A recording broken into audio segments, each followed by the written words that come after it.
lounging, son. Welcome to another episode of Off the Shelf at the Comic Lounge. My name's Ryan, and I'm going to be doing this one solo today. Talk about Jack Kirby, The Epic Life of the King of Comics by Tom Scioli.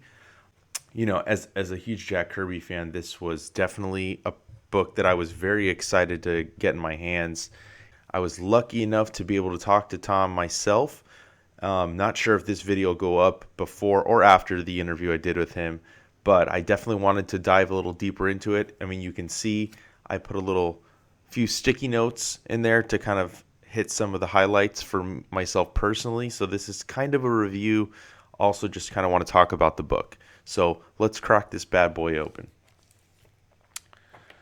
So as I said, you know, this is a book about Jack Kirby by Tom Scioli by 10 Speed Press, who have been putting out a few nonfiction books of late. They also did a book, David Walker did a Frederick Douglass book with 10 Speed Press. He's also working on a Black Panther Party book. So it's very interesting to see them do nonfiction books and based on real events, real people. It's definitely something I like to see in comics. I don't know how many of you guys listening like to see them as well, but I'm all for it. So let's get into this. So he quickly, you know, he has an author's note saying that, you know, this book is from Kirby's point of view. It was told through the use of interviews and stuff that he gave throughout his life. It's not authorized by the Jack Kirby estate, Marvel, or DC Comics. So he's quick to say that. It's not an autobiography, not a memoir, just, you know, basically utilizing past interviews to make it seem as if Kirby's telling us this story, his life story himself. So, you know, it talks quickly about his past, his parents and stuff, and them coming to the U.S. And you know, my first takeaway was this: a young Jack Kirby enthralled with, you know, the comic strips at a young age. You can see that he grew up in a family that wasn't very wealthy, right?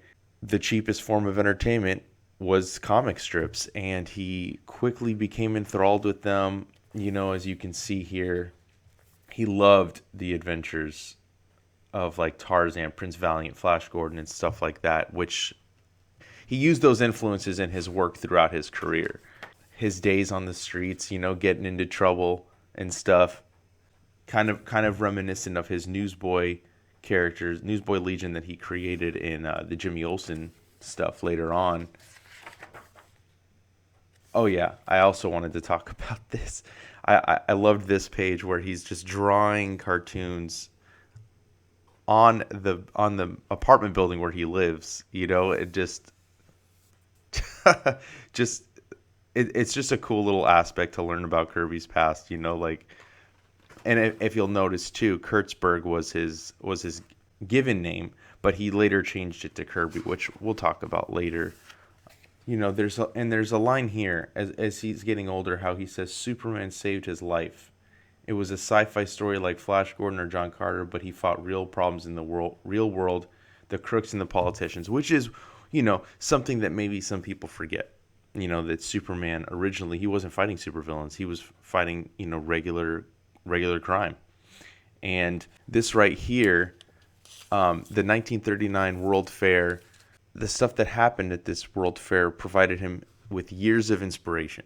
Right? It says that it was the birthplace of his Asgard and New Genesis, which is very interesting. I never knew that, you know, and it's obviously, if you put yourself in that time, this is very forward thinking, which Kirby always was, right? In his life, he was always ahead of the curve, always. And it's cool to see something that can kind of spark maybe some more research amongst readers like myself. Maybe we want to go back and learn more about like this World Fair and see if we can correlate it with some of his creations later on. Skipping ahead again, the creation of Captain America was another, you know, highlight for me. Captain America's always been one of my favorite characters. This is also the pairing of him and Joe Simon.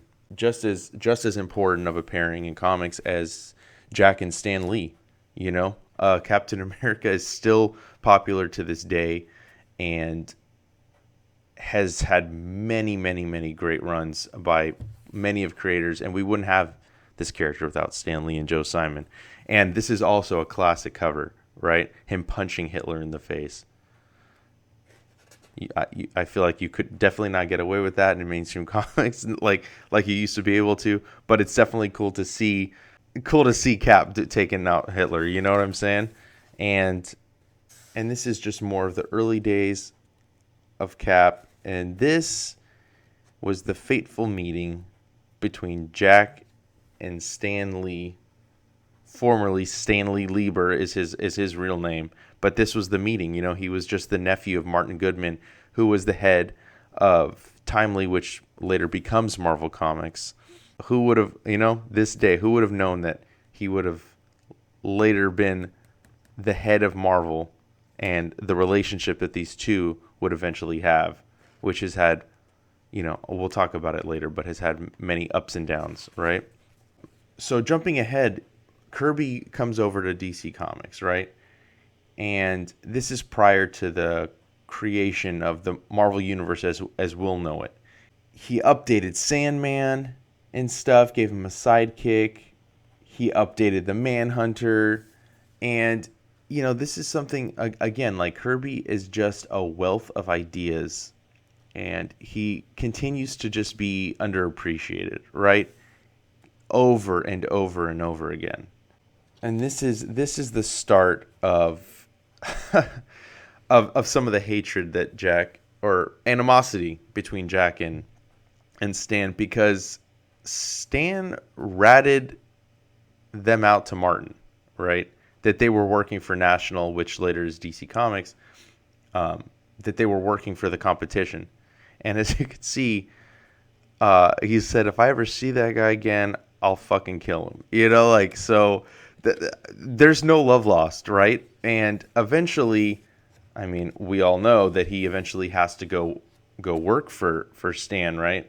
And this is he went to war during this time, and this is, these are some traumatic experiences for him, and the way that Scioli, the way that he draws this scene, this is hard to see. You know what I mean? Like, I can only imagine what he dealt with in war, and how much of that affected his psyche coming back from the war, and affected the way he wrote characters. I mean, here he is, this guy that created Captain America, the ultimate soldier, and now he's experiencing war firsthand. And just the blood splatter on this is just so gripping, and it's just a very powerful image. Jack's back from the war, and comics are very different than they were when he left. Now he's doing some of the romance comics, and these are largely forgotten. I think when it comes to Jack Kirby, nobody really thinks of his romance as some of the highlights of his career. They're definitely an important aspect, and you can't ignore it, because that is what was popular in comics at the time. Superheroes had kind of taken a back seat, and this is, just a side note, this is kind of like a history of comics as well. Even though it's focused on Jack, it shows the ups and downs of the industry as well through Jack's eyes, which is definitely one of the more interesting aspects, I think, of this book, and makes this a must for any comic book fan. Here we go. This comic right here should signal something in all comic. Mad Magazine, which is EC Comics, which was eventually going to be the catalyst for the Comics Code Authority, and really affected the industry, I think, for creativity for many, many years, until it was finally done away with. This is this is the guy that's the reason for that. Frederick Wortham, the comics killer. He wrote the book Seduction of the Innocent, that said comics turned kids into deviants. Real quick before I jump into that too, I also want to note, look, you'll see SpiderMan, right? So he came up with a concept for SpiderMan, and very different, right, than what we know as Spider-Man. But it's interesting to see because there has been interviews where he said he created Spider-Man, right? As we all know, Steve Ditko is the one that co-created the Spider-Man that we all know and love. You have to know that he did create this version of Spider-Man, and later on you'll see that he does bring it and he does acknowledge that Steve takes it and makes it his own. And then going back to this, Jack thinks he's safe from the comics code. He's got nothing to worry about because he doesn't put out comics like that. As you'll see, nobody's safe. Nobody's safe from Frederick Wortham's hate, and he even, they cite a Jack Kirby illustrated comic, a monster comic. So as we see here too, there's a strip that Jack created for while working, I believe, for Jack Leibowitz, and this is where Jack he had to let his syndicated comic strip die of a creation that he had, and he eventually has to go, as he says, hat in hand to Stan Lee, the man that he swore he would kill if he ever saw again. And I can only imagine how that must have felt. Like it's never a good feeling when you have to tuck your tail between your legs and do it for your own livelihood. As it goes on, he goes in and works with Stan again, and as he says it, he walked back in and he saw Stan crying in his hands and said, "Let's make comics," And what was popular at the time was the Justice League, right, at DC Comics. But monsters were also still very popular. So what they did is when they created Fantastic Four, they had the monster as in the foreground, which was the main thing going on, but who would have ever thought that they would, that book would become as successful? I mean, Jack and Stan had no idea, and he continued to draw inspiration from monsters.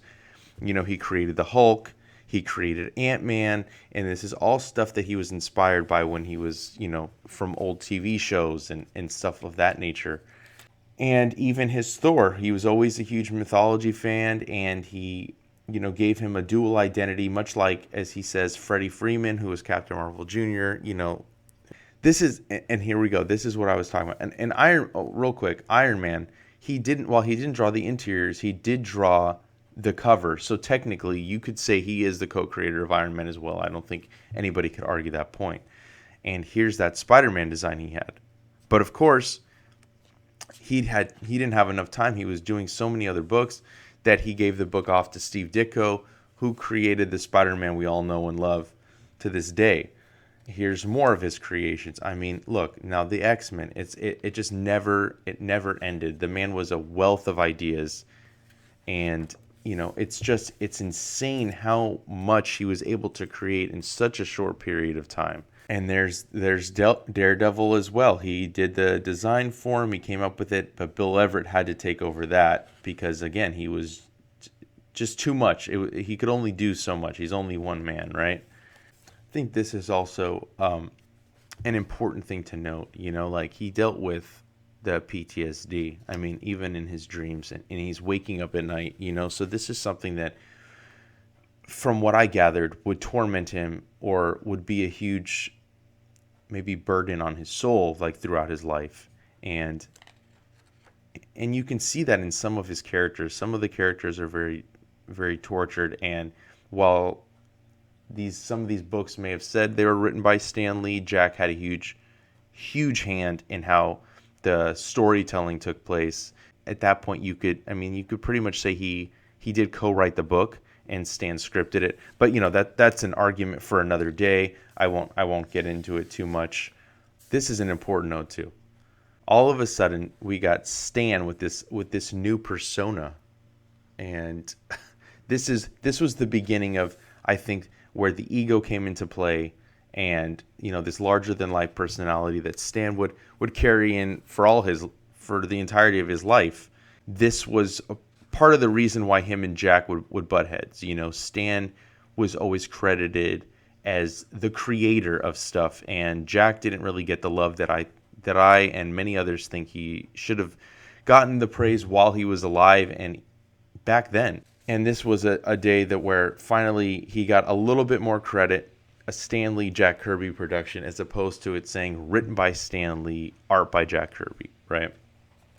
And let's jump ahead a little bit more. This was a pivotal moment for Marvel. Steve Ditko left Marvel and he was on Spider-Man and Doctor Strange, both really great books, both very popular. He tried to convince Jack to leave, and Jack didn't want to. Jack stuck it out. But as he's doing this, he's coming up with these new ideas, right? And this is the birth of the new gods. He had a plan to tie it into Thor, where Ragnarok would happen, and these new gods would take over the old gods. Stan didn't want to do it. He said, why mess with perfection? That didn't deter Jack. He eventually would go on to take it to DC. Roz was always in Jack's corner, and she even said, why bring it to them? Take your stuff and bring it somewhere else. He quit. He stopped working at Marvel, took his ideas to DC. The rest is pretty much history. I mean, he worked on Jimmy Olsen. He did Mr. Miracle, Forever People, all of these books, New Gods, and the plan was for him to curate a line, which didn't happen. So once again, he was thinking he was going to head up the West Coast division of DC Comics, and that didn't happen. They just kept, every time he would say, "Oh, let me have this person jump on the book." Nope. Jack, we'd rather have you just write it and draw it. We like what you're doing. So once again, he feels a little bit slighted. Many back then didn't appreciate what he created, but now it's gone down as his magnum opus. The Fourth World stuff has really garnered a lot more acclaim now than it did when it was first coming out. This is talking about some of those early days of his Fourth World stuff, and just all these ideas just pouring out onto paper. I mean, it is insane, how much he was able to produce during these years. And this was something that I thought was very interesting and a little disheartening. Can't believe it actually happened. They redrew over Kirby. When he was on Jimmy Olsen, they said it didn't fit in line with what all the lunch boxes and toys, and it needed to be, uniformed image. So they redrew the faces. And I still to this day cannot believe that anybody would draw over Jack Kirby. I don't think anybody nowadays can believe it either. Pretty crazy. Vinny Coletta, who was inking for Marvel and DC, he was inking Jack's DC stuff, but he was showing it to the offices, which, he thinks that maybe they were stealing his ideas. Like, look at Morbius, look at this character from the Fourth World. It pissed Jack off, and he's like, dude, you're gone. You can't ink for me anymore if you're going to steal my stuff and show it to them. We continue to see more creations from Jack. He created Commandy, Demon, and it just doesn't stop. And then another moment where he slighted the origins of Marvel Comics by Stan Lee, and Stan took the sole credit as creator, said Jack was merely chosen to draw the ideas. I mean, I could keep going on and on about the Jack and Stan stuff. There's the creation of Demon, but I don't want to get too into it. I personally think that, while it wasn't Tom Scioli's intention to vilify Stan, you kind of are almost upset for Jack, the way he was treated. And, obviously there's two sides to every story, but I think the majority of people will agree that Stan didn't really give Jack the respect or credit that he deserved. What we're seeing here is Jack is deciding to go back to Marvel, and it's a huge deal. Everybody's super stoked to have Jack back. Right here, it talks about Jeanette Kahn. She comes into DC and she realizes that, Jack never should have left, that he should finish off his stuff, be able to finish it the way he wanted to finish it. He started to get a little more recognition. He guested on the Hulk show. Skip ahead to this again. We're getting more history. I mean, Scioli did a fantastic job of what he depicted in here, because it's the industry as a whole. We're seeing, Neil Adams campaigning for Siegel and Schuster to get creators' rights. That's always a big thing in this book is, creators not getting their dues. You know what I mean? Like not getting royalties. Don't ever take somebody on their word. Always get stuff in writing, I think, is one of the biggest takeaways from this. A little bit of stuff that we didn't know. I didn't know before. He worked in cartoons, designing stuff. Again, he's upset. Look, he created these things and he doesn't see a dime from any of this. And that's, again, the biggest lesson that I think all creators should take away from this book and from Jack's life, other creators' lives as well. Always make sure that you get taken care of too, especially when you're creating something, even if it's for a Marvel or a DC and it's not creator owned. You are putting your heart and soul into what you're doing as well, and it is your art, and you should be taken care of. These companies are making billions of dollars off of your creations. And jumping ahead a little more, we got Alan Moore in there talking about creators' rights. This is towards the end of Jack's career. We see him meeting Peter Laird and Kevin Eastman. And, jumping in, we see that, the Image Boys, as they're called. I thought that was pretty cool to see. He eventually did a book with them. Phantom Force, which are some of his old ideas, soft towards the end of the book. And it talks about Jack passing. We see a few people saying some nice words about him. Obviously, these are the movies based on his creations. And Jack signs us off. I won't get too into it, but as you can see, too, these are little teases of his creations still being adapted. Eternals for Marvel, New Gods for DC. In the back, we have notes from Scioli, citing where he got some of the interviews and stuff. There is the exact interviews that I believe he took from some more reference material. But yeah, that is Jack Kirby, The Epic Life of the King of Comics. Tom Scioli, I mean, he's a Kirby diehard, so I can't think of anybody more perfect to do this book. I think he did a fantastic job. He honored Kirby in a way that I think Kirby deserves. If you're a fan of Jack Kirby, I highly recommend this book. I think it goes without saying this will be an important comic book for years to come. Yeah, so if you guys have read it, if you have any comments, throw those in the comments below. You can follow us on Facebook, Twitter, and Instagram at The Comic Lounge. We're also on thecomiclounge.com. If you have any suggestions or comments you want to email us at thecomicloungepod, P-O-D, at gmail.com. And yeah, on that note, I'm out.